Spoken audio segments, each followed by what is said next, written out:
All right, so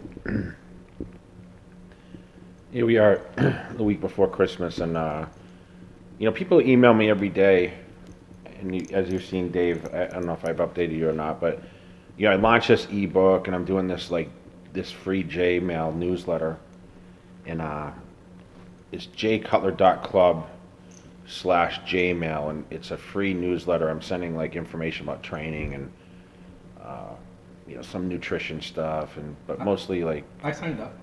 Oh, yes, right. You got it. You got it. What am I saying? So anyway, so I've been working on that because I'm getting so many questions. I think more than ever, man, people are reaching out to me, and a lot of questions people ask me, like, the training, nutrition, and I answer all that stuff. And the key for me being able to maintain what I have at my age is, the consistency of the weight training, but more importantly, the diet. And you're a guy that can attest to that because you were overweight at one point. And although I never been overweight, I learned how to balance like my food pretty well. And don't get me wrong, I still have my cheat days. But the meal structure is the most important thing. And I mentioned in a video I did, what are the most important meals, right? I said, here are the three most important, but you have to eat every 3 hours. That's the key. And I eat every two.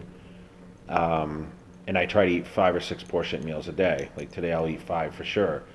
And the portions aren't super big. Like I'm not trying to put on weight, but I'm trying to stay lean. That's the main thing. So, there was a topic today brought up of this fasting, intermittent fasting, where people, eat and then fast for 16 or 18 hours or whatever. And I never got into that kind of stuff. I'm not saying it doesn't work, but there's a lot of new theories out there, and I think that there's no trick or no rhyme or reason why anyone should do anything different other than space their meals apart. Eat, remember, protein and carbohydrates, guys, have the same amount of calories per gram. Okay, it's 4 calories per gram of each.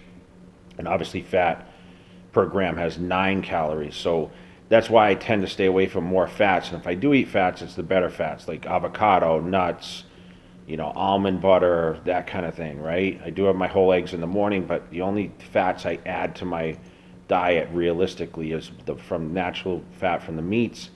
And then, of course, if I eat like avocados or nuts or whatever, and that's usually a filler meal or to stunt metabolism. So my suggestion is really to focus on protein, carbs.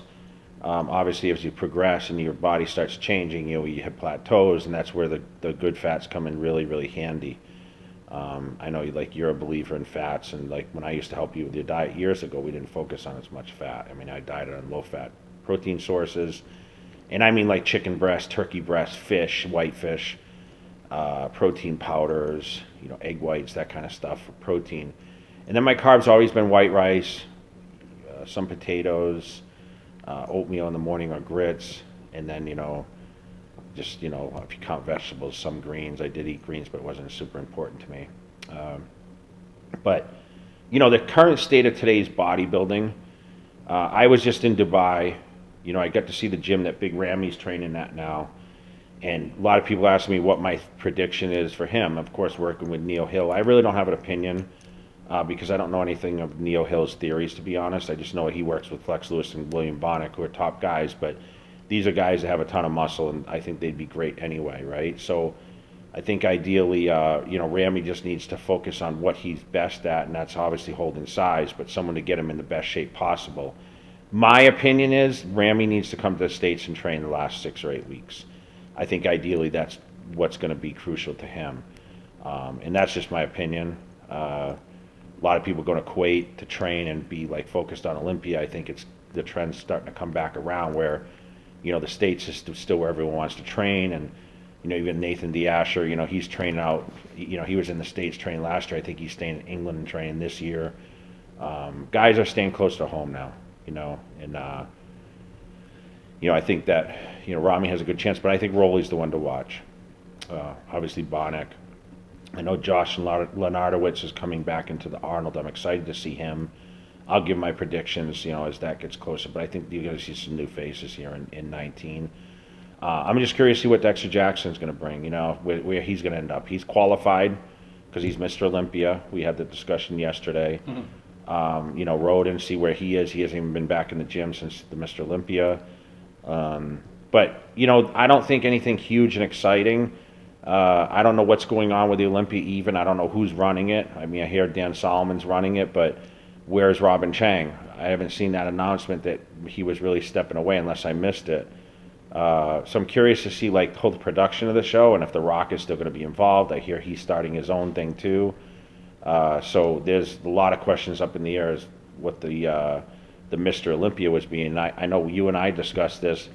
Like at some point, I think in time, this thing's going to evolve, and there'd probably be a bigger title than the Mr. Olympia title. That's what I would think. That would be pretty cool to see. Something else come along that's comparable, or if not more, prize money than the Mr. Olympia. That'd be great. But I think when you try to put everyone in on one weekend between classic physique, men's physique, all the women's side with the bikini and figure and all, it just compiles too much money where you still have to split the purses. But it'd be nice if there was some standalone shows where it focused on the men's bodybuilding side and didn't have to have like the crutch divisions, because I still feel that men's bodybuilding at the Olympia level is still like the big selling thing. Not to discredit the other ones, but I think every like certain level should have like their own audience, and it should be held a lot of separate shows, not maybe all mixed in one. So that's just kind of my opinion, but business as usual for me. I'm back from Dubai. I have a big year in 2019 coming up with the launch of the new brand, which I'm going to talk about soon. Be able to show you guys some new products that should be launched like mid-January. So I'm super excited about that, and I am working on a couple other things to keep my fans more interacting and involved, putting out a ton of content. Thank you guys for continuing to support the channel, and I wish you all a very Merry Christmas. Hopefully this video will go out before then, and a Happy New Year. And be safe out there, and just keep writing your questions in, guys. Please keep commenting, and more importantly, like the videos that you like. And I appreciate that so much. And keep feeding us your wishes for our content, because we want to keep providing for you guys. Okay, keep working.